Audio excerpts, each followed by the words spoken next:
咳嗽变异性哮喘，牢记2条黄金法则。你是否曾因咳嗽而担忧夜不能寐？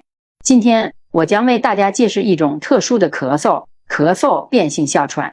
这是一种不易被察觉却可能带来严重后果的疾病。咳嗽变性哮喘，它与普通的慢性咳嗽看似相似，实则有明显的区别。很多人在面对咳嗽时，由于不了解这2种病症的区别，常常会错过最佳治疗时机，甚至被误诊。那么如何判断自己是否患上了咳嗽变性哮喘呢？这里有2点重要的准则。一是观察咳嗽的时间。咳嗽变性哮喘的咳嗽多发生在夜间或凌晨，以干咳为主。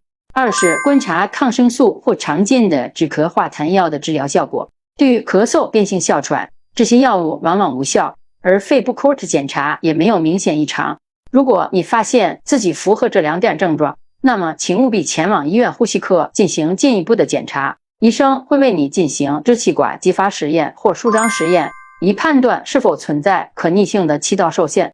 这是诊断咳嗽变异性哮喘的金标准。如果实验结果显示阳性，那么很可能你就是咳嗽变异性哮喘患者。希望我的讲解能让你对咳嗽变性哮喘有更深入的了解。在生活中，关注自己的身体状况，及时就医，是预防和治疗疾病的关键。愿我们都能拥有健康的呼吸，美好的生活。